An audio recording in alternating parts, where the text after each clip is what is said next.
Hello, everybody, and welcome back to this week's Goddess Matters. This is Dr. A with my co-hostess with the mostest, Dr. A. Hello, Dr. A. Dr. A squared. Good morning. Good morning. Good morning. And today we have on the program with us Dr. Stacey Simmons.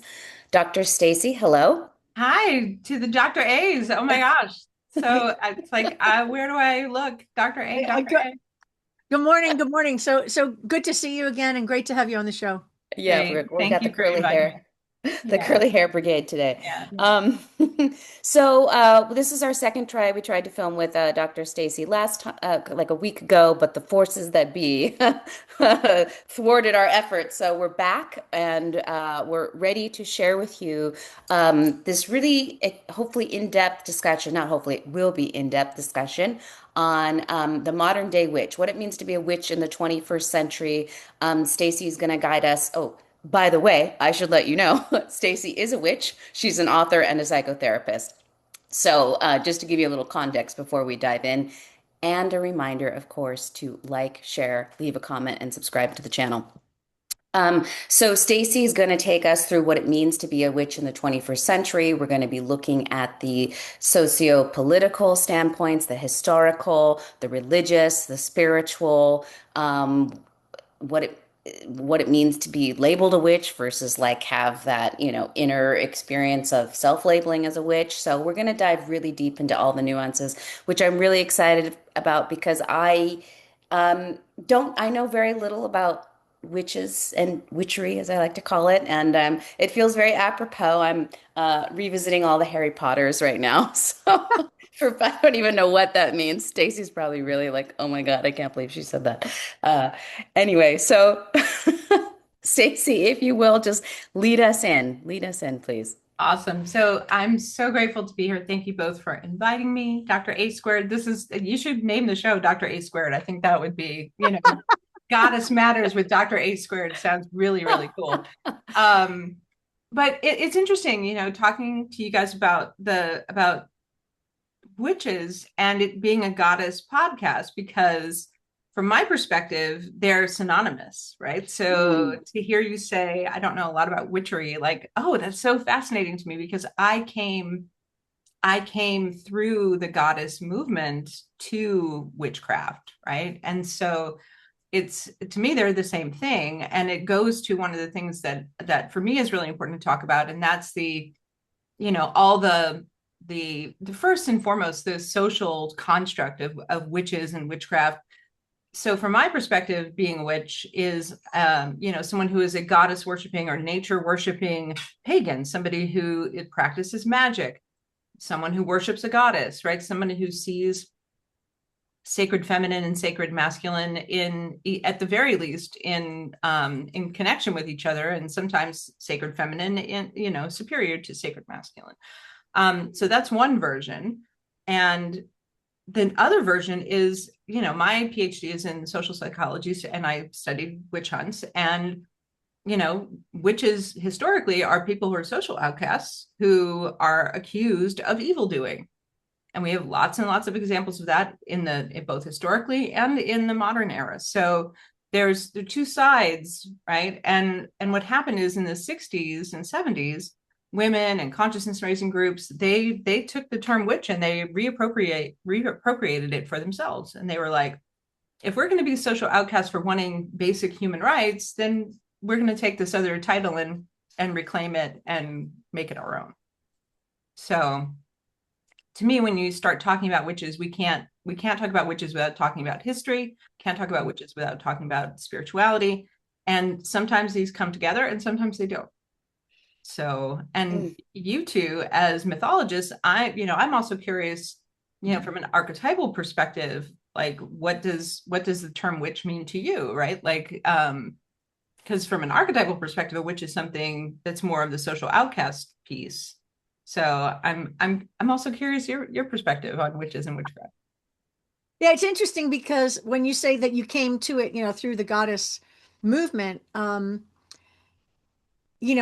myself coming up through Pacifica and my own personal exploration and self-development and coming through the studying the mythology of the goddesses and getting my PhD and developing my business that I do, um, I really think it's an interesting, what am I trying to say here? So my path, in a sense, has been through the goddess mythology, moving into my own pagan practice, developing my own practice, developing my own ritual practice, developing my own spell work, I guess you might call it, though it has nothing to do with moving negative energy onto someone else or anything like that, right? It's more personal, energetic fulfillment, enlightenment, whatever.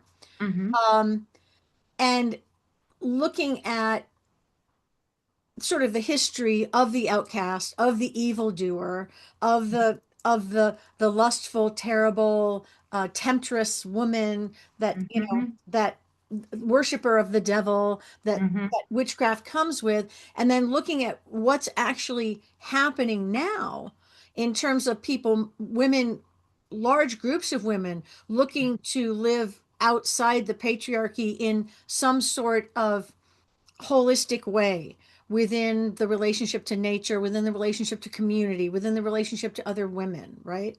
Hmm. And Yeah.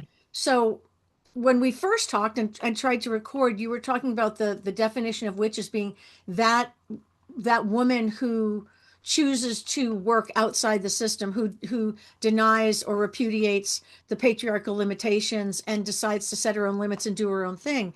And, Yeah. and I was thinking since then about what does this mean for that term, for the term witch? What Mm. I mean, right now it seems to, from historical to current, it seems to hold so archetypally so much. Yes.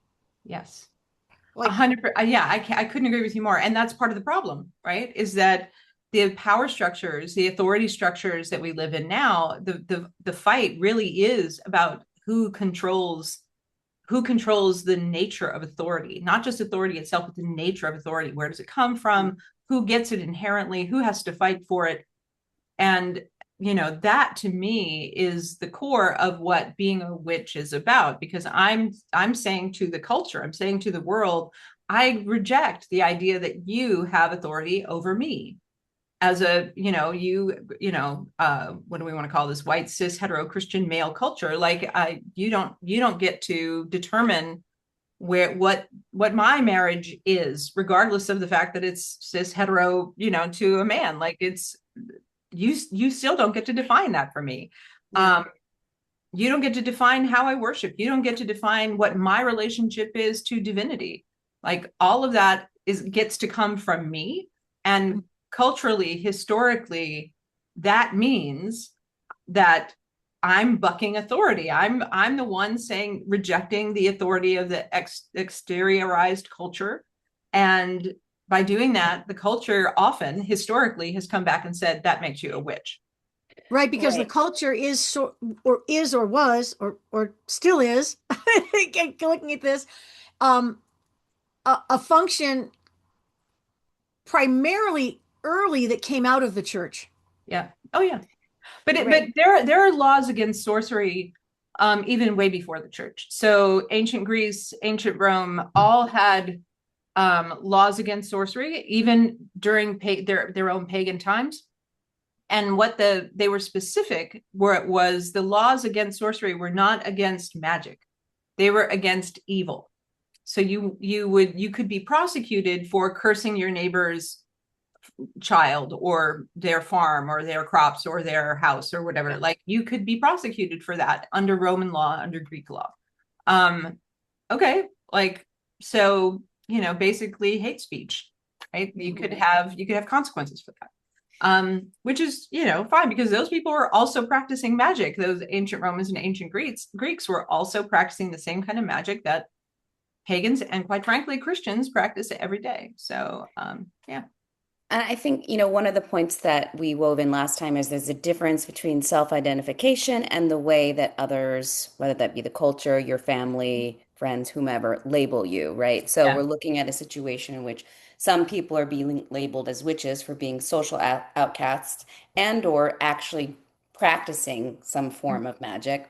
Mhm. Um, versus other people who may, versus what a person may self-identify as or not. So just to answer your question about how I identify or what witch means to me, because I don't identify as a witch, how, and coming into um my spiritual life, I would say, was actually through, well, many different accounts. There was an account with modern shamanism, and then I went with a theater group to India, and so I encountered, and we were doing immersive training in classical Indian dance theater. So I encountered the Hindu goddesses in Hindu philosophy and mythology, and that was my introduction to uh, the goddesses in the world of the sacred feminine, and has been my mainstream the whole way through. It has been the current that has been with me the whole time.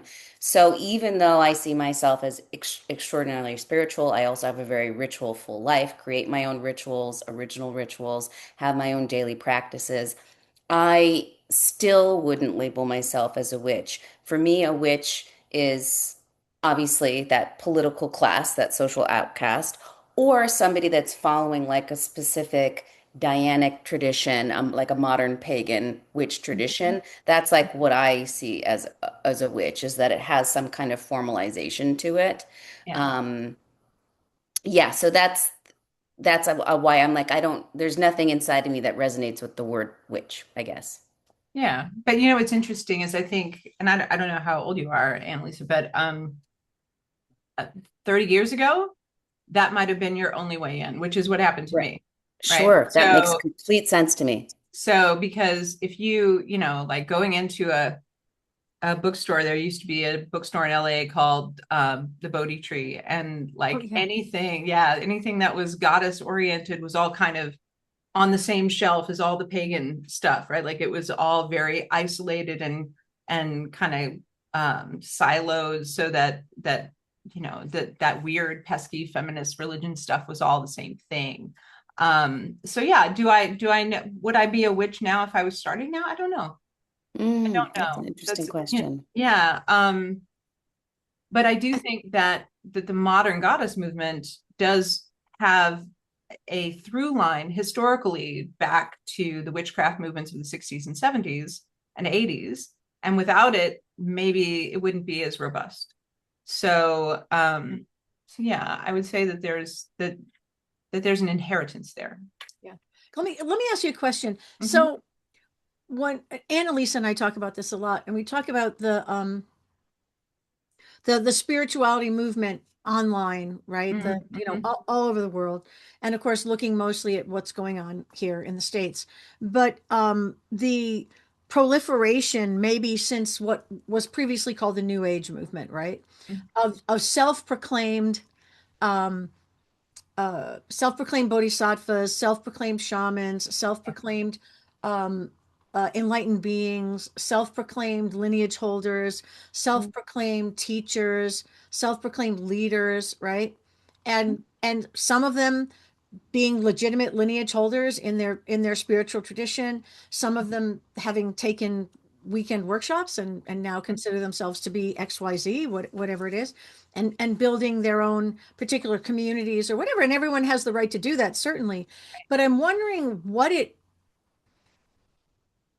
does it mean in the midst of all of this stuff to try to engage in a legitimate, lineaged,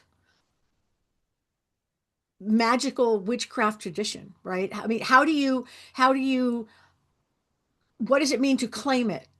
Is it Ooh, now, such a right? complex question. So, Andrea, it's hard to answer because I've been trained in several traditions, magical traditions. And I know the difference between them, and I know when to use one versus when to use the other and what for. And I've been trained by other people, and some of it, I've passed on to students and other practitioners as like, hey, I pulled all this together from different places. Here's my lineage, right? Like here's my oral tradition or creative tradition that I'm giving to you that is an amalgamation of all these other So things. it becomes a living Yes. tradition in a sense. Yeah, yeah. Yes, but the problem is for me, and this is a Stacey issue, right? Is that there are lots of people online now, especially who are just rejecting anything that smacks of history or smacks of Hmm. authority, and saying like you can do whatever, right? And that to me is a little more problematic because it's implying that all spirituality is basically an egregore. So whatever you create is your own and it's real and that's the end. Whereas there are spiritual laws there. I call them keys because they're mysteries that open other mysteries. Um, and those are real. When you learn one and you work with it, you realize how much more power you have, how much more access you have, how much easier it is to work in those spiritual dynamics, um, as opposed to just kind of winging it as you go, right? Like, and there's nothing wrong with winging it. It's how we learn. But there's value in learning from people who've already beaten their head against the wall for 30 years so that you don't have to anymore and you can take it to the next level. And I think we're at a moment in time where people are rejecting that because there's so much historical abuse that has come from authority that, you know, abusing your authority has become kind of it's de facto expected in any system. And so to me, I think we're at an unfortunate crossroads that people don't want to accept any teaching or knowledge from somebody who claims authority. And yet, once you get to the place where you learn something or figure something out or have some moment of enlightenment, you're like, oh, this is what authority, this is how it works. Oh, okay. And then you're teaching it to other people, and people are like, right. It's a real conundrum. But yeah. So did I answer your question? I feel like I kind of I sort of posed a lot of different ideas. I'm not sure if there is an answer to it, you know. I But mean, in terms of like how how we and ultimately I no, I can't, you can't speak for everyone, of course, you know, the broad brush is a dangerous thing, but just thinking broadly in terms of what's going on in the zeitgeist, you know, women are looking for or claiming or exploring different ways of being in the world and different spiritual ways where they can, you know, basically live within their own sovereignty, right? yeah, Live exactly. within their own power, live within their own rules, Mm-hmm. and in and create some level of freedom of thought, of consciousness, even though we're still all swimming in this patriarchal construct, right? Yeah, yeah, no, it's I agree with you. Yeah. it's also, I just want to insert into the conversation. It's a very postmodern thing, right? Like there is Mhm. no one capital true, or there's multiple truths and multiple things can be true at the same time. So it's interesting that's kind of the place that we're in that is probably helping to serve as the foundation or kind of foment this proclivity to thwart authority, and go about it yourself.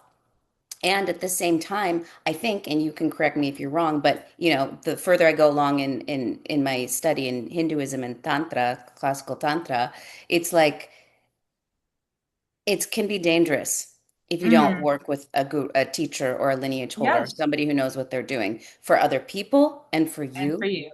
Yeah. So it's so I value both of those things, and I'm wondering if maybe you used the word crossroads a moment ago. Maybe Mhm. Hecate is Yeah. actually the goddess we need to invoke right now Yeah. because we're at the Yeah. And crossroads. I wear her every day. So yeah, I totally understand. Yeah, I agree. I think Hecate would be a great, she's the original goddess of witchcraft, right? Like she's there pre-Hellenic Greece. So why not? Um, yeah. So just thinking about like all of this, kind of this patriarchal soup, right? Like how do we navigate it? One of the things that is both encouraging and frustrating for me, like I sat in places in the 80s and 90s with people who had every desire to make sure that I had no power, right? Like, so Hmm. in the 90s, me and my, at the time, co-priestess, she's now passed on, Velvet Wreath, we started a church in New Orleans for Wiccans called the Covenant of the Pentacle Wiccan Church. It was one of the first in the United States. It was like, I think, number 7 of Wiccan churches that was created in the United States. And people came out, I mean, like the vitriol that came out of people at the audacity of 2 women, number 1, starting a church, number 2, that it was a pagan church, and number 3, that we would deign to think that we could sit in places with men who ran, like that we would, that, the instance I'm thinking of is I was a graduate student at the time at University of New Orleans, and there were some students on campus that wanted to start a pagan student group. You had to have a clergy member be your sponsor. So they asked me, I was an ordained member of the clergy through the church. Is a long story, but if you want to know, I'll tell you. But so we were ordained, and that meant we could do things like marry people and, do all of the legal things. So I was like, sure, why not? I'm a student here. Like that works. But then instead of it just being bureaucracy and paperwork, the religious council of the university got really upset and forced me to come and sit before them tribunal style while they all asked me sometimes ridiculous questions about what it would mean to have a pagan student organization on campus. The very first question one of these crazy men lobbed at me was, how are you going to justify doing child sacrifice on the University of New Orleans campus? And I was like, there's some massive amounts of presumption in that statement that that's even a thing. And no, we don't do that. Just the insanity. And it's hard to, I mean, maybe not hard to imagine our current climate, but like at the time, it was really hard for me to understand. There were, the council was like 14 people, all men. This guy was in my face. I was sitting in a chair, and he just got in my face, screaming at me that he would die before he let me have a seat on this council. And I stood up because he was intimidating, he was frightening me, and I was going to leave the room. And the Catholic priest and the rabbi are the people that got up and defended me. They came to my defense and stood in front of him, got in front of him physically, and told me to sit down. And they were like, this is getting out of hand. You need to sit down. And it was this one guy and his other evangelical person that were coming for me. And they wanted to make sure I knew. How did I know it was an evangelical? I know, right? Hard to imagine, but it was the priest and the rabbi that defended me. Yeah. So. Wow. Mm-hmm. Mm-hmm. Yep. Yeah, I mean, in today's political climate and in the increasing lack of privacy, you wonder about people who are trying to just find a way to create their own practice, right? That then is interpreted as you said, as the original idea of it being evil, right? Right. The promotion of and focusing and directing of evil towards other people or other things. Yeah. So so what would you say in your experience in the women who are either practicing magic in a coven or are developing their own magic in, say, their everyday lives or whatever, what would you say generally the focus of that type of personal practice is? It's almost always self-empowerment. Yeah. It's rarely anything else. I mean, sometimes, I have a pretty big following on TikTok as the witch mom, and so people write to me as witch mom all the time online, and they're like, can you give me a spell to get my boyfriend back? Or can you, and these are usually very young people. Yeah. Teenagers, early 20s. But often I get requests for things like, hey, I don't know what to do. My husband left me. I have 3 kids. I don't have a job. Like, can you help me with a spell to get a job? Mm-hmm. Right. I mean, it doesn't get more fundamental than that. That's survival. Yeah. That's someone looking for help with survival and looking for it from a spiritual perspective. Yeah. Right. And they've rejected the authority, or the authority has rejected them. Right. Like, I'm sure we've all seen or read the story about the woman who called churches looking for baby formula. And the mosque said yes, the synagogue said yes, and all the Christian churches in her area were like, no thanks. Right. Mhm. So my understanding of what specifically women, but also men, to be fair, are looking for is the authority over their own spiritual identity. So even when they want to get their boyfriend back or whatever, like, they're looking for a reversal of the power structure that is keeping them kind of subdued and as subjects in the systems that we live in now. Yeah. Like, so they feel like they don't have agency, so they're trying to reclaim agency. I almost think that word is too small. I think I want to go back to sovereignty, because sovereignty is, I get to determine my own life without anyone telling me whether or not I have freedom in the power structure or agency in the power structure. I'm the one who's making decisions about what's valuable, what's not valuable in my life. To me, that's sovereignty, that you can have sovereignty even if you live under the Taliban, right? It doesn't mean you have freedom. It means you have the inherent knowledge of your own worth as a human being in the world, and that you should have agency even if you don't. And I think that's what people are searching for when they start pursuing magic, because they realize that the authority structures want to control what's in your head. The authority structures want to determine how you think about yourself, how you think about your place in the world, how you think about what rights you have, and that you have as few of them as possible so that you continue to give your power to the system. And Right. so I think that's what I think people are starting to rebel against. And I think that this is a spiritual means of doing that. Yeah.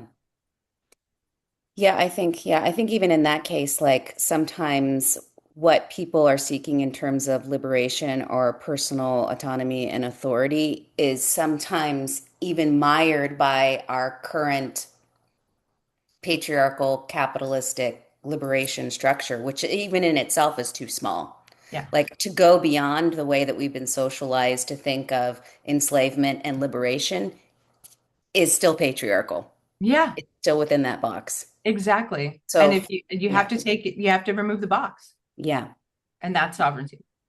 which is what we really need guides for, because that's almost impossible to go beyond your, Mhm. personal and collective socialization.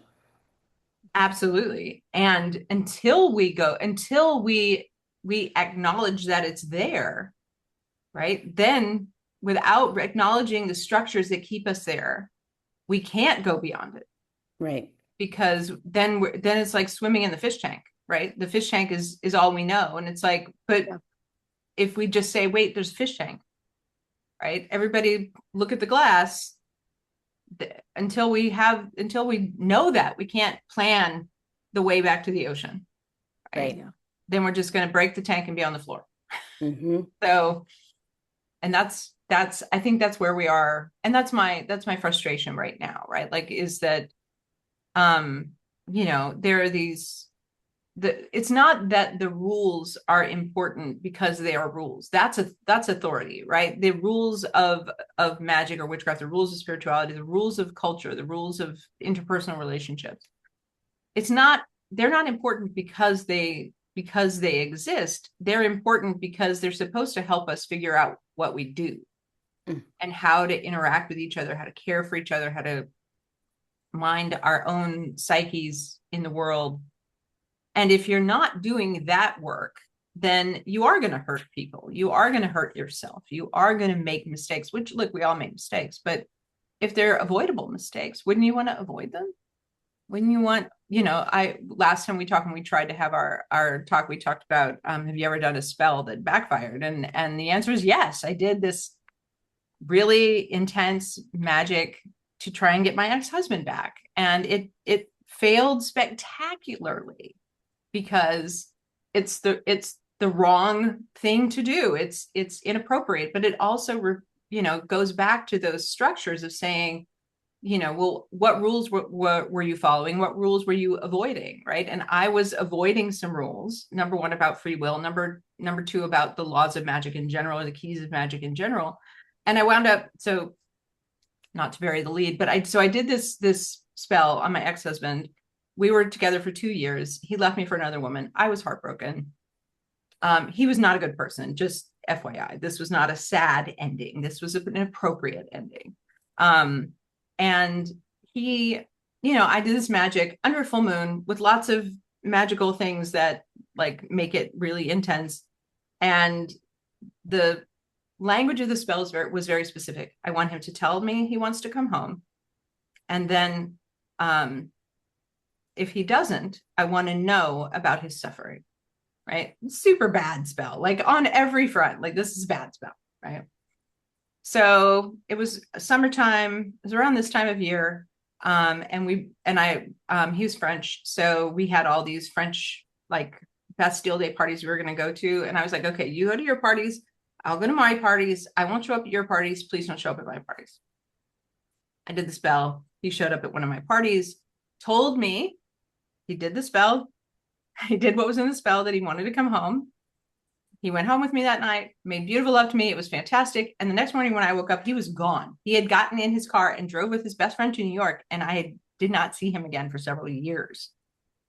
And, for me, that was pulling on this, one of the fundamental laws of magic, which is the law of polarity, which is if you are going against somebody's free will, it's going to act like a rubber band. So I'm going to pull and it's going to be like, and he's going to go completely in the opposite direction, which is exactly what happened. But then I had put a rider in the spell. I want to see him suffer.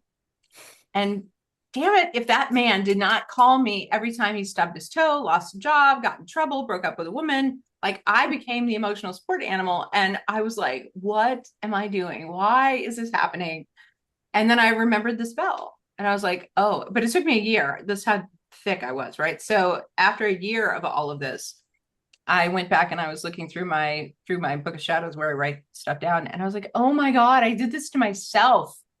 And I broke the curse and I was like, I released you. We are done. I do not want to know about your ex-girlfriends and your whatever. And please go away. And he did. And I had very little interaction with him after that. But magic works. It just doesn't always work in the way you think it's going to work, but it almost always works in the way that you set it up to work. So in your ignorance, or in your ego, in your ego, right? Your specificity or lack of, right? Yeah. Specificity or lack of. So if there are women who are either developing their own ritual practices or interested in, in exploring goddess spirituality, interested in exploring the different Wiccan and witchcraft traditions. Can you talk a little bit about what's out there, what lineages there are maybe, and where they could stick a toe in or do some reading, or what they should think about, or how they should, conceive of it if they're interested in exploring more? Of course. I mean, there's lots and lots of books, right? Like there's some really great books out there. There's some really garbage books as well. But I think it's important to figure out what works for you, right? Like what is the thing that draws you to a question about a magical practice or a spiritual practice at all? So if it's going to be witchcraft, okay. Go look at some of the, at this point, classics of witchcraft, like the Spiral Dance by Starhawk, Drawing Down the Moon by Margot Adler. The Triumph of the Moon is a great kind of historical account of the it's a British author. I can't remember his name right now. But it's about kind of the modern pagan movement. It will feel dated. Those books are written in the 80s and 90s. And, so it'll feel a little old, but it's important to understand kind of the origins of where this work comes from. There are a lot of people who are going to talk about, like Gerald Gardner, who's like the kind of contemporary father of modern witchcraft, that, he was a misogynist, and he's just recreating patriarchal religion in witchcraft, and there's some truth to that. The entire like modern the entire kind of modern occult sphere was created by a bunch of guys in the Golden Dawn in the 1800s, like that, Manly P. Hall and all those guys, like they were all doing the same stuff, right? And they marginalized women because that was the cultural thing to do at the time. But what's interesting is, Aleister Crowley and what's his Nick Parsons or Ben Parsons, who was in Pasadena, who blew himself up, who was, one of Crowley's contemporaries. They did a ritual, they did magic to bring the goddess back. As part of their practice. It was one of their big goals, was to bring the goddess back. Now, what they were trying to do was bring her back in a physical form, meaning almost like a messiah, right? They wanted a physical messiah to come. But I think what they did is they brought the goddess back in the goddess traditions, and their magic worked.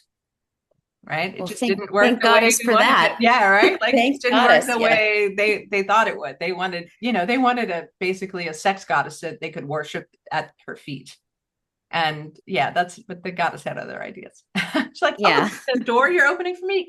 Great. Let me come in. Wow, So I didn't realize that. I didn't realize that part of the trajectory, because Andrea and I both often talk about like the convergence of, depth psychology, the modern goddess movement. I'm The always talking feminist about movement. Yeah. I'm always talking about some of the archaeological discoveries of Çatalhöyük and, Inanna in Mesopotamia and the Gospel of Mary Magdalene, like all of these things that we wouldn't have really been ready for until the culture was ready to take yeah, them seriously. yes, So that's 100%. another piece I didn't realize was also happening. Yeah. And there's also, I think there had to be enough voices, right? Like Merlin Stone and her book, When God Is Woman, it was written in the 70s. Like, Hmm. I think 70s or 80s, but she was an art historian screaming into the void by herself. And then she found other women, and then she wrote her book. And, there was this whole group of women in San Francisco in the 80s and 90s who were like promoting these ideas, like Louisa Tish, who's from my hometown, New Orleans, and she moved to San Francisco, and she's out there telling stories about the African goddesses, saying, do not forget that the African goddesses were here for, first. Like we should not be omitted from this story.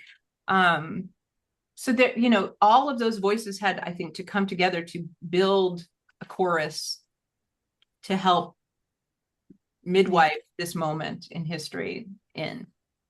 And yeah, unfortunately, those 18th century guys or 19th century guys were there, trying to have weirder sex, but they still contributed something. Yeah. Um, So are those traditions carried on with kind of rigorous delineated practices as opposed to say the Dianic wing, or how? Oh yeah. So the Gardnerian and Alexandrian traditions in particular, so they're called BTW, British Traditional Wicca, and they start with Gardnerian and they come down through a lineage that's very secret. It's less secret now because all those works have been published on the internet. So you can get the books. The Book of Shadows is available. You can find it just by searching for it. But the practices themselves, and there are secret names for different aspects of the practice. And yeah, they're all still passed down in covens by initiation only. And they're oath bound. So, you can't reveal them. I'm trained in the Gardnerian tradition. But, like Alex Saunders, who broke off of Gardnerian, created his own tradition, and that's Alexandrian, and it's a little more open and it's a little less rigid in terms of sexual identity and stuff. So they have their own tradition, and then there's traditions that broke off of those. There's Minoan for gay men, and then there's Dianic traditions are very, kind of come to the table, take what you want.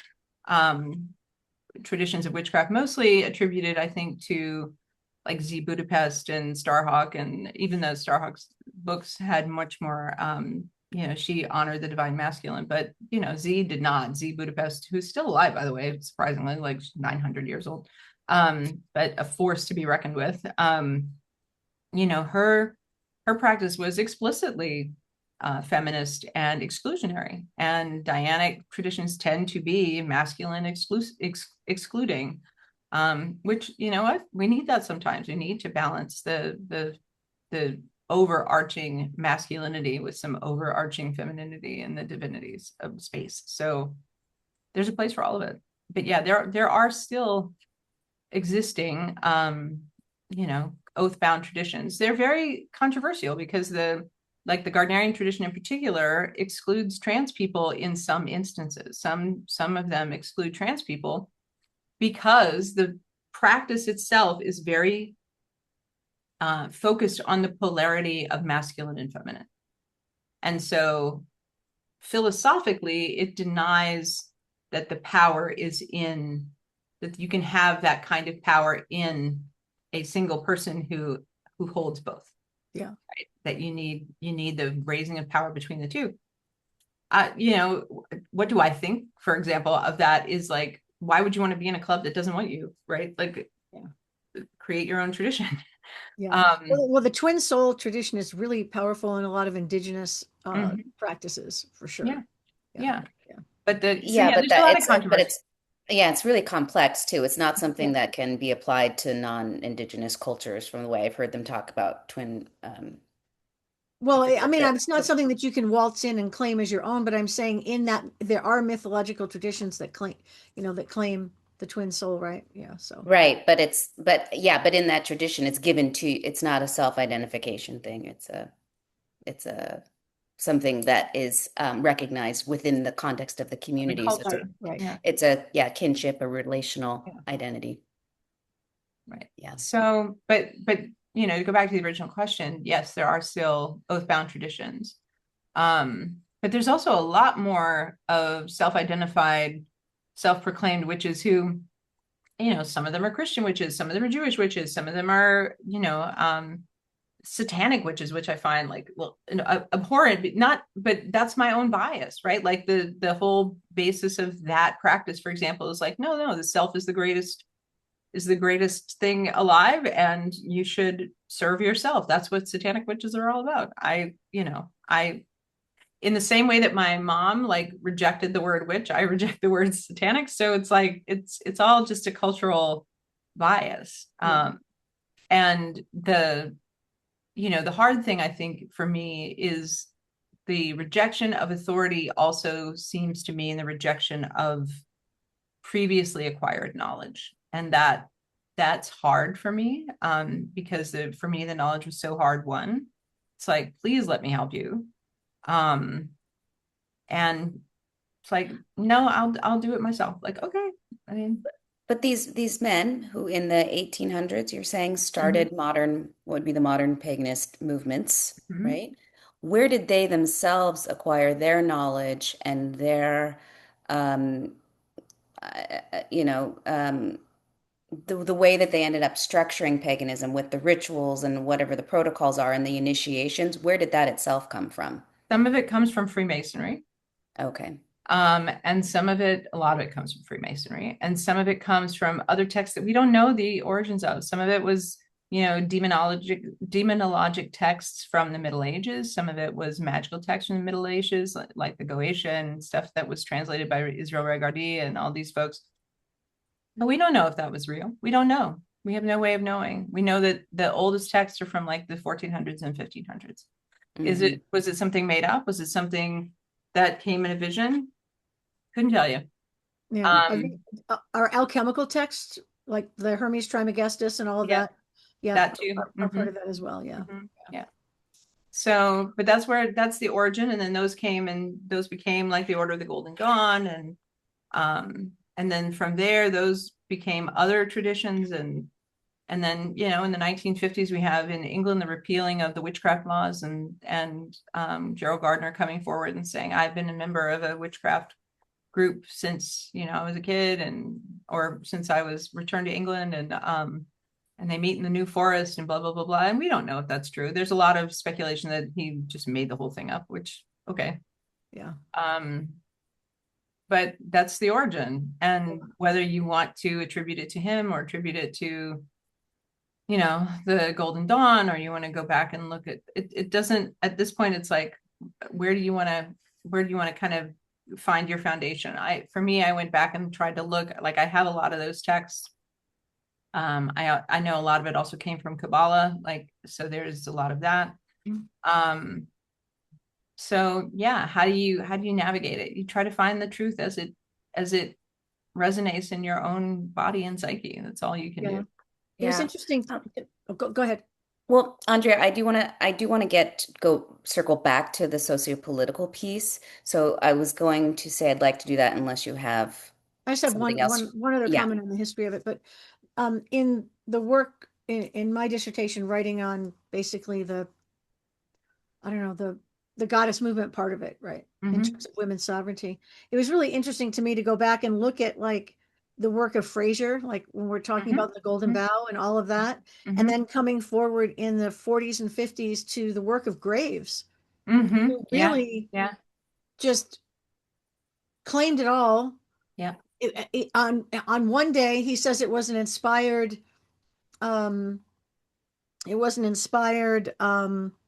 like Revelation. downloaded Yeah. sacred knowledge that was given to him directly. And on another day, he says, oh, it's just a poetic gathering of all of these things. So he says one thing one time, says one Yeah. thing another, and looking at how he's made a syncretism of so many different things. Yeah. And then out of that really comes the modern understanding of the triple goddess. Yeah, exactly. Yeah. Yeah. So it's just interesting. And I guess when we look back over the thousands and thousands and thousands of years of mythology and whatever, I guess the drawing on what works or what we like or what we don't like and the recreation of something from it, you know. Well, and almost everything is that kind of reclaiming, right? Like Yeah. even the historical, like the entire, and Christians hate this, but the myth of Jesus and his resurrection is it's Osiris and Isis. Yeah. It's we Tammuz and Dumuzi. Like we have all of these agrarian gods that are sacrificed for the good of their people, and then the resurrection is the story of the grain. Like it's how we feed ourselves spiritually and nourish ourselves emotionally and physically and psychologically. Like and I think Christians get mad because they think that you're reducing their story, but in fact, you're elevating it and connecting it to the broader historical context over millennia. But they don't want that. They want the The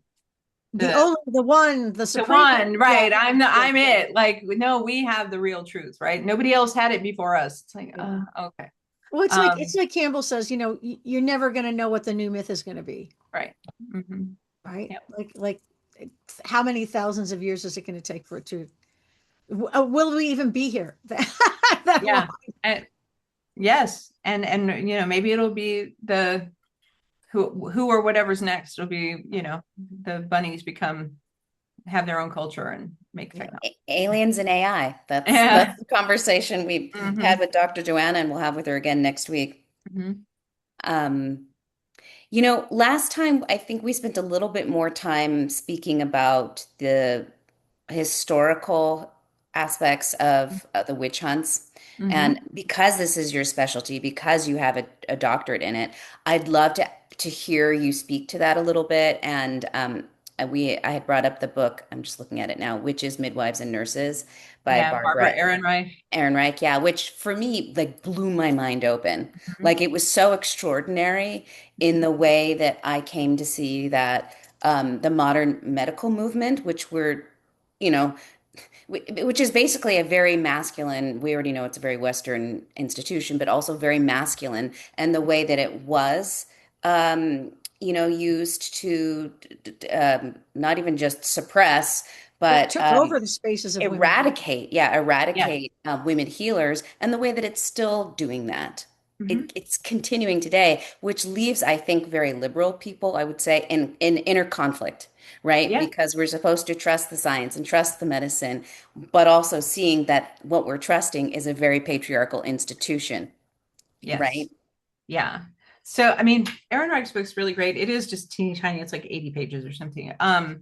But it speaks to this historical period. So the thing that's important about witch hunts is that they happen when there is a social rupture. It doesn't happen when everything's fine. It happens when there's a lack somewhere and we don't understand why.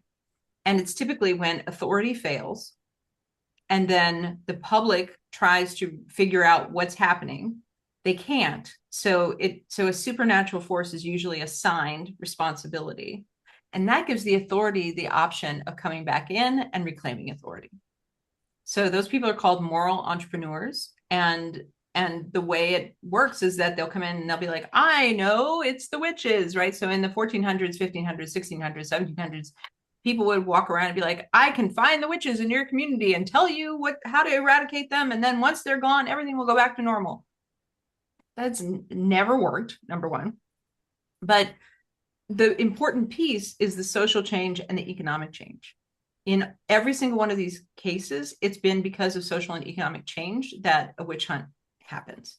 So, or a big political problem. Like the ones I looked at in my dissertation were all modern witch hunts. So West Memphis 3, where a murder happened and they pinned it on the wrong people because they wore black and claimed to be Wiccan, or one of them claimed to be Wiccan.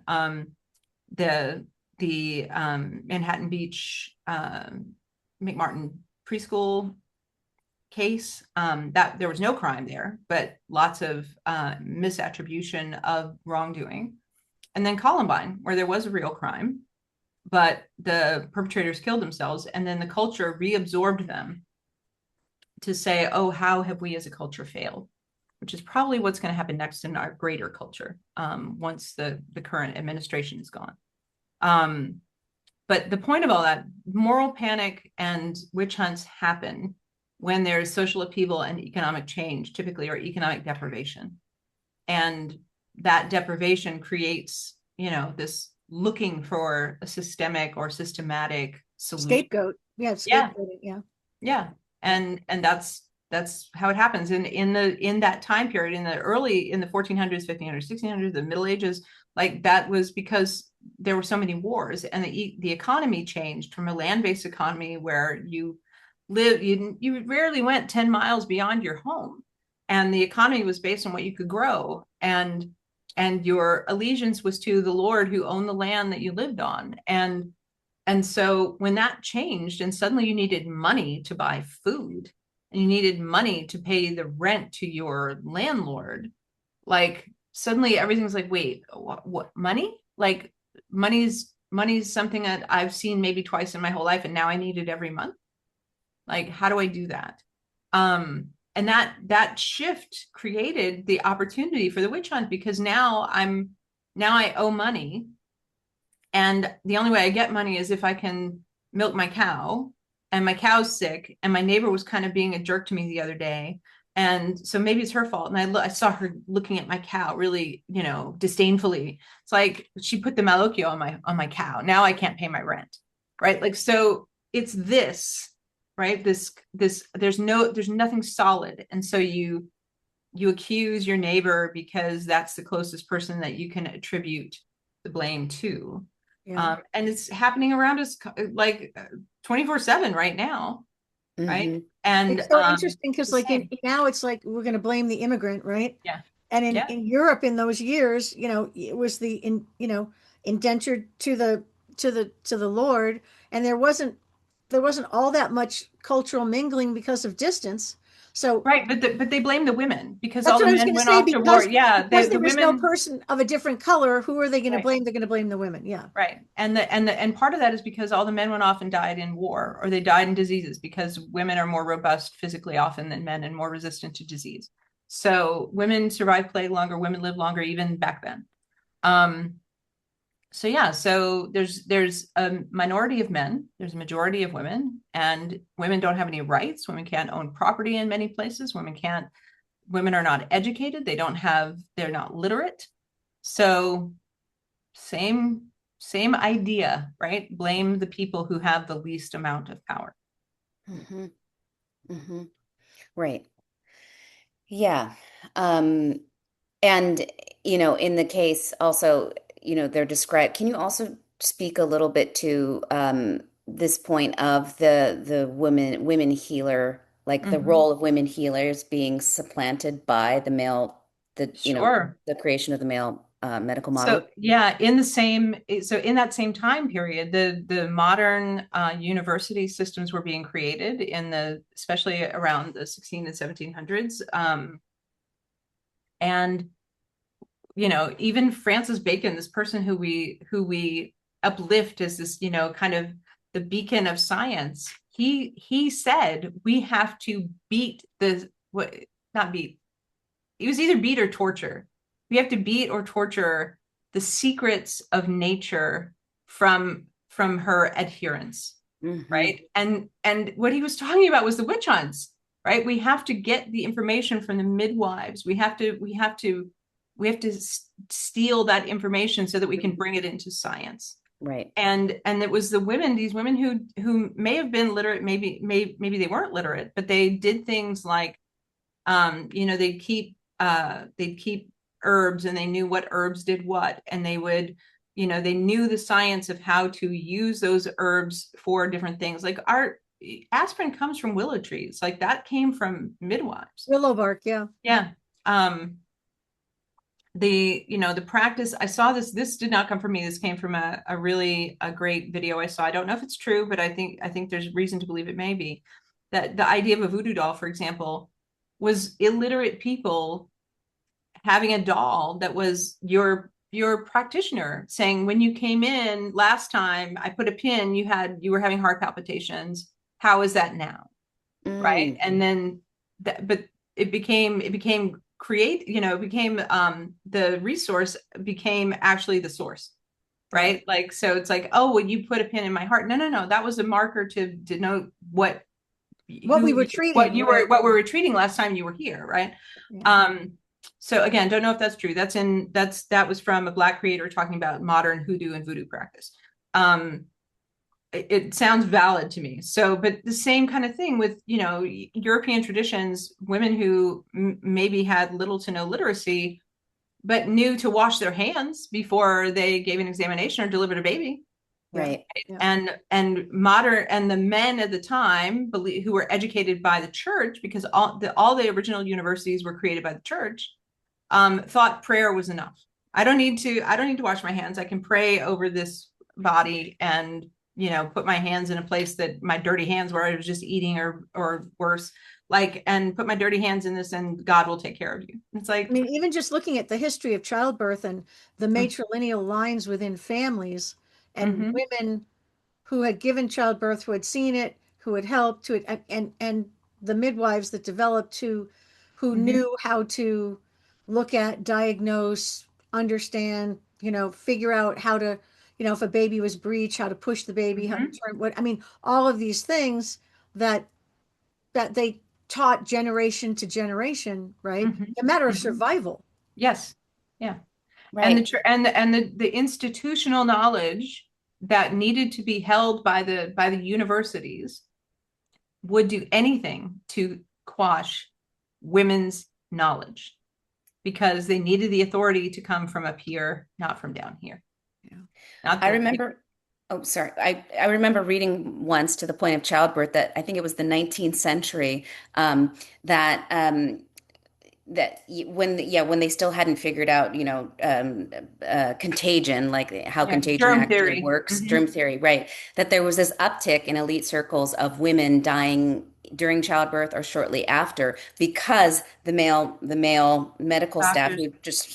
who had just started delivering babies, or that had become the fad, didn't wash their hands between working on a corpse and delivering a baby.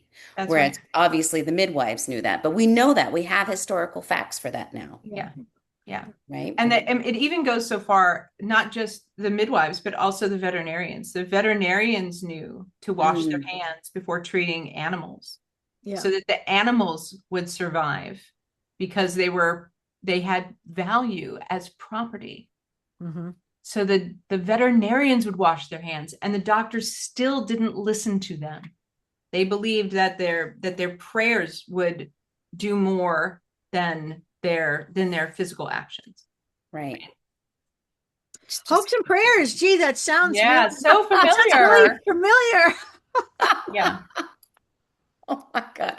Thanks for bringing it back into the present. Yeah, so much time has passed, nothing has changed. Nothing has changed. I mean, but it does go to the thing of, there's this weird, reality this that we're living through right now, this idea of, you know, that childbirth, for example, is this panacea, that it's this natural process that's not inherently dangerous.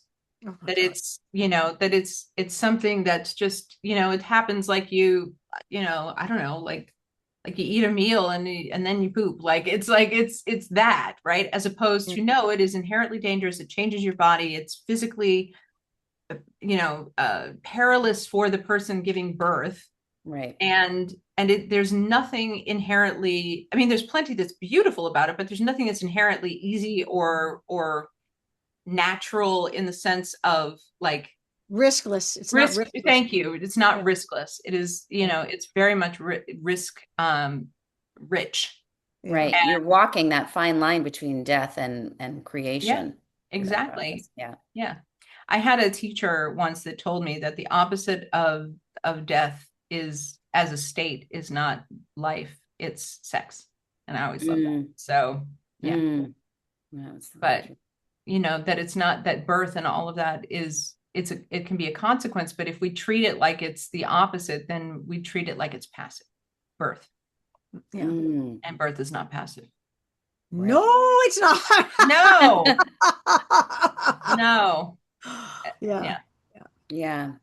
Wow. I cannot believe this. This hour went by so quickly. Yeah. Mhm. So quickly. So, any last words, Stacey? Anything you'd like to leave the audience with?